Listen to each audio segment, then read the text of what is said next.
Graça e paz, um bom dia a todos. Hoje, dia 4 de dezembro de 2025, nosso devocional diário está Apocalipse, capítulo de número 4. Depois das cartas iniciais da igreja, da apresentação de Jesus Cristo no capítulo 1 e nos 2 e 3, nós vimos as 7 igrejas sendo ali repreendidas, admoestadas, elogiadas e mandadas ouvir o que o Espírito diz à igreja. João agora ele olha e tinha uma porta no céu.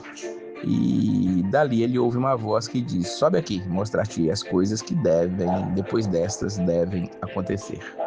Vão acontecer, todas essas coisas acontecerão, estão acontecendo. Nós vamos ver ao longo da leitura do livro muitas coisas que estão apontando para o futuro, mas muitas estão tendo um cumprimento já em nossos dias, menor, apontando para algo maior, que é justamente o que o livro de Apocalipse vai fazendo.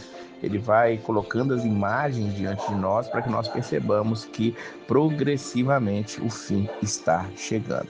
E a primeira coisa que João vê em Apocalipse, depois de ter mandado as cartas às igrejas, é um trono. Versículo 2: eis que um trono estava posto no céu e um assentado sobre o trono. Que coisa maravilhosa é nós entendermos que João está trazendo aqui primeiro para nós a revelação de que há alguém no comando de todas as coisas. Deus, ele está no comando de tudo. Nós sabemos que a própria palavra Apocalipse hoje em dia tem um sinônimo de destruição, de caos, de fim de todas as coisas, mas antes de mostrar o fim, ele mostra quem está no comando, quem está no controle, e é justamente aquele que está sentado no trono, Deus Todo-Poderoso. João, ele está no céu.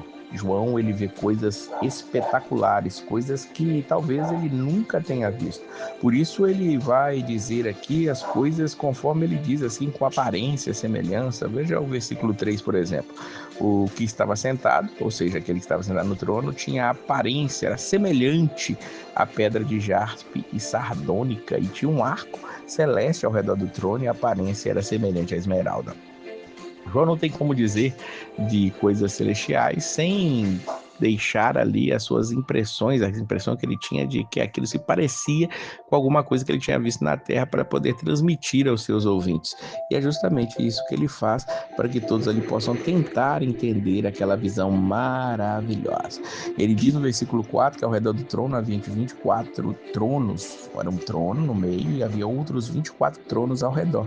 E via sentados sobre os tronos 24 anciões vestidos de vestes brancas e tinham sobre sua cabeça coroas de ouro.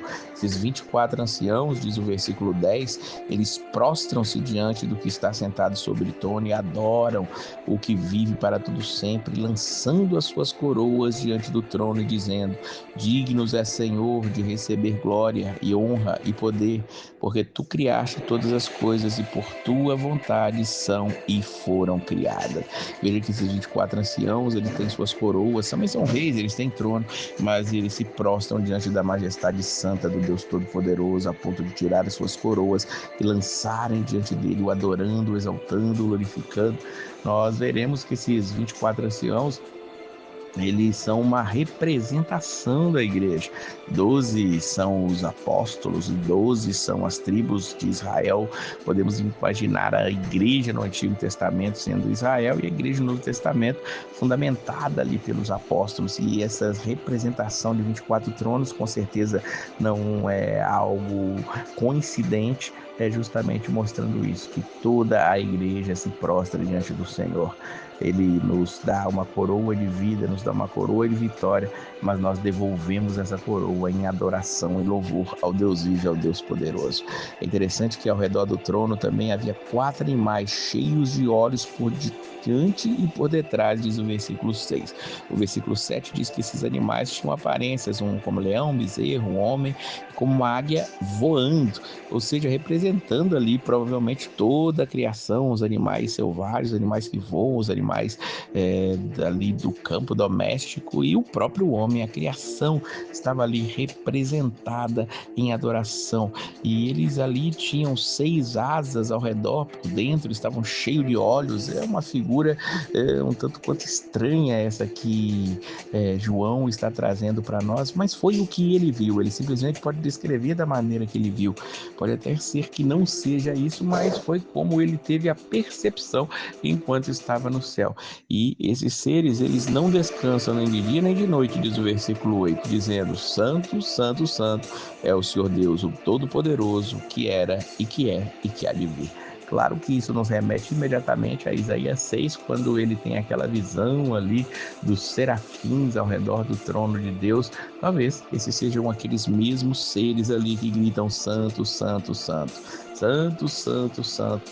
E nós, como igreja, como aqueles que estão sendo representados por esses 24 anciãos, devemos também cantar santo, santo, santo. A louvor, a música, a luz, a brilho diante do trono de Deus. E Ele está no controle de todas as coisas. Confie nisso.